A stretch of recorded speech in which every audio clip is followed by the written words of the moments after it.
ശ്രീനാരായണ ഗുരുദേവ തൃപ്പാദങ്ങളിൽ എൻ്റെ സാഷ്ടാംഗ പ്രണാമം.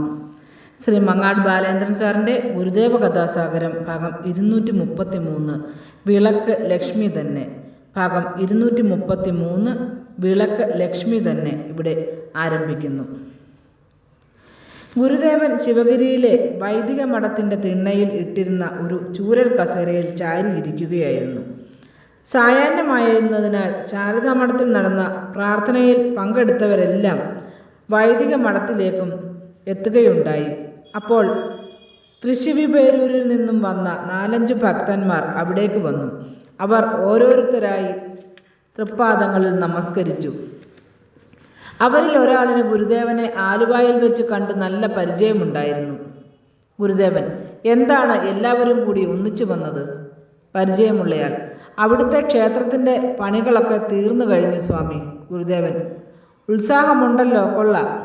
മറ്റൊരു ഭക്തൻ: തൃപ്പാദങ്ങൾ എഴുന്നള്ളി അവിടെ പ്രതിഷ്ഠ നടത്തി തരണമെന്ന് അപേക്ഷിക്കാനാണ് ഞങ്ങളിപ്പോൾ വന്നത്. ഗുരുദേവൻ: എന്താണ് പ്രതിഷ്ഠിക്കേണ്ടത്? വേറൊരു ഭക്തൻ: ശിവനോ സുബ്രഹ്മണ്യനോ ദേവിയോ അവിടുന്ന് കൽപ്പിക്കുന്നത് പോലെ. ഗുരുദേവൻ: ഇരുട്ടടച്ച് വവ്വാലിൻ്റെ നാറ്റമുള്ള ക്ഷേത്രങ്ങൾ കൊണ്ട് വല്ല പ്രയോജനവുമുണ്ടോ? അത് കേട്ടു നിന്ന ഒരു അന്തേവാസി: ക്ഷേത്രമുണ്ടെങ്കിൽ ജനങ്ങൾ കുളിച്ച് വൃത്തിയായി വരും.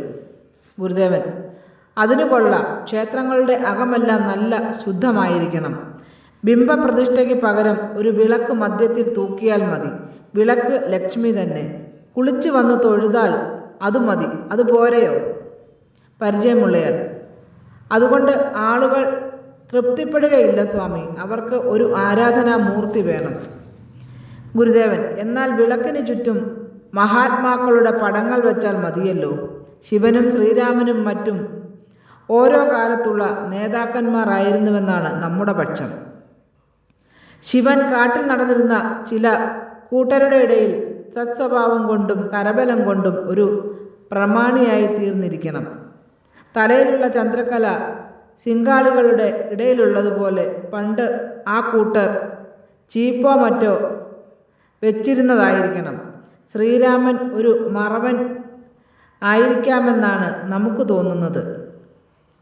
നല്ല പരാക്രമിയും ഉപകാരിയും ആയിരുന്നതിനാൽ ആളുകൾ സ്തുതിച്ചു. ക്രമേണ എല്ലാ ഗുണങ്ങളും തികഞ്ഞ ദൈവ സമാനനാക്കി. ക്ഷേത്രത്തിൽ ശിവപ്രതിഷ്ഠ വേണമെന്ന ആഗ്രഹവുമായിട്ടായിരുന്നു വാസ്തവത്തിൽ ആ ഭക്തന്മാർ വന്നിരുന്നത്. അത് മുൻകൂട്ടി അറിഞ്ഞ ഗുരുദേവൻ പിന്നീട് തൃശ്ശിവപേരൂരിൽ എഴുന്നള്ളി അവിടെ ശിവപ്രതിഷ്ഠ നടത്തി കൊടുക്കുകയും ചെയ്തു.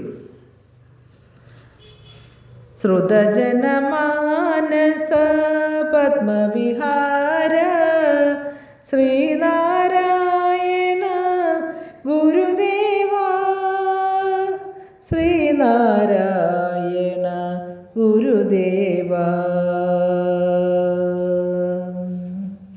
ശ്രീ മങ്ങാട് ബാലേന്ദ്രൻ സാറിൻ്റെ ഗുരുദേവ കഥാസാഗരം ഭാഗം 233 വിളക്ക് ലക്ഷ്മി തന്നെ ഇവിടെ അവസാനിച്ചിരിക്കുന്നു. ഇതിൽ വന്നിട്ടുള്ള തെറ്റുകുറ്റങ്ങൾ സദയം ക്ഷമിക്കണമെന്ന് ഗുരുദേവ നാമത്തിൽ അറിയിക്കുന്നു. നന്ദി, നമസ്കാരം. ഗുരുധർമ്മം വിജയിക്കട്ടെ.